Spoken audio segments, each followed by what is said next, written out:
Now, today, of course, is Armistice Day, Remembrance Day, and at 11 o'clock we'll be remembering those who died fighting for the country. Ahead of that, we're joined by Leicester Sikh scholar and historian Gurinder Mann. Now, Gurinder's you've been back actually a couple of weeks from Italy, where he's been helping make a documentary about Sikhs and Indian troops more generally fighting in World War II. Gurinder, thank you so much for coming in and joining us. Glad to be on the show again. Look, the thing is that you're talking about two areas that perhaps are less well known. A, the Italian campaign, and B, the part that Sikhs, Indian soldiers in general, played in that. Absolutely. I mean, it's a staggering figure when we look at the numbers involved. So if you look at World War II itself, there's 2.5 million Indian soldiers who fought across all the different theatres of war. It's less talked about. I mean, funny, my grandfather fought in Italy as well, and it was a brutal, nasty, difficult part of the war. Absolutely. The harsh terrain is the winter weather there as well. And you had something called the Gustav lines, and you had this like the winter lines, and you had all these different territories which actually marked the demarcation of where the Germans were kept, or standing, should I say. And therefore the troops, which was part of the 8th Army is what we call it essentially, and therefore they had to go through various hard, difficult terrains. The actual bridges had been blown up, so they had to go through various different kind of, avenues to try and reach their goal, which was the fall of Rome, essentially. So, absolutely very, very difficult campaign, actually.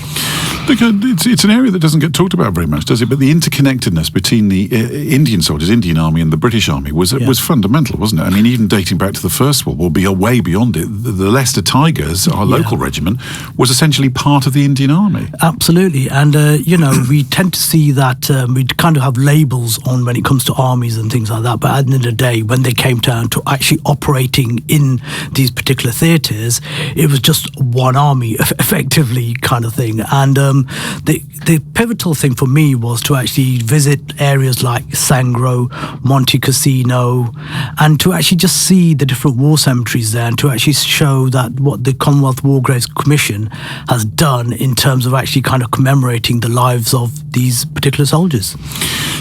Tell me why you were there. I mean, I think this is really interesting because a documentary is being made and you're part of that. Yeah, so Sikhlens is a Sikh arts, heritage and organisation which actually makes documentaries and actually deal with a lot of Sikh arts, basically. And I've been working with them for a couple of years anyway, and they'd actually contacted me just a couple of months ago and said, look, would you be part of this documentary which kind of talks about this unknown kind of campaign in Italy? And I jumped at the chance really to say, yes, I'm already working with you guys, and it'd be really important to narrate and actually tell this story about, like you said, a very forgotten campaign in Italy, which rarely gets talked about. Historically, it's an important time now, isn't it? Because we're talking about, as tragically, the number of people that fought dwindles away, and we saw some amazing veterans speaking with such eloquence on Remembrance Sunday just a couple of days ago. But you were talking about people's fathers and grandfathers. So to capture those memories is critically important. Absolutely. I think all documentation is important, and I think the idea that we still remember names and individuals after all these times is pivotal to actually keeping this memory alive, and also actually talking about these kind of divisions which take place across the world as well. And I thought and it's very pivotal because in one of the locations I visited is called Forli. Obviously, there is the actual graves that are marked there for various denominations of the Indian Army, but also there was an actual Sikh statue there as well. So there's a specific Sikh statue, similar to the one we have in Leicester, but a Sikh statue in Forli. And I thought it was really, really, really kind of pivotal in terms of what actually makes that kind of association with people all across the world as well. And you may find these are remote places like Monte Cassino, Forli. These are like very remote places, but to actually see the actual kind of demarcations of actual remembrance in these locations actually was kind of very interesting to me per se, actually, because I just never envisaged that it would be commemorated in all these faraway places, essentially. We're talking about an army that by its nature was very mixed, and I know that you've been for the purposes of this documentary, you've been looking at the Second World War, but I know you're also a First World War scholar as well. And the Indian War Memorial on the Western Front in France is a blooming great big war memorial because so many Indian men died there. It's very beautiful. It brings tears to your eyes. Actually, it sits in a bit of very flat, open countryside at a crossroads, and I don't know how many men are on there, but it's thousands and thousands and thousands and thousands and thousands.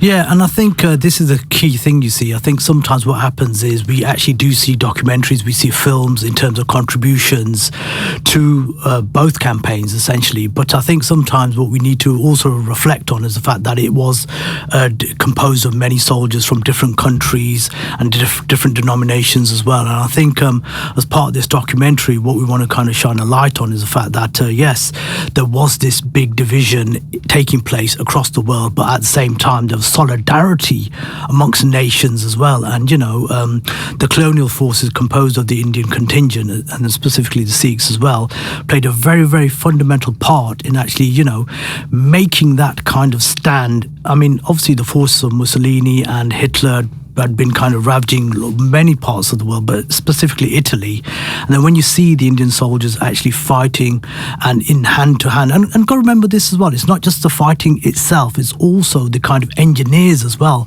because as the bridges were being blown up as well, you had the Indian engineers coming to the rescue to actually kind of build bridges, so therefore, the whole army can actually go past various many rivers, actually.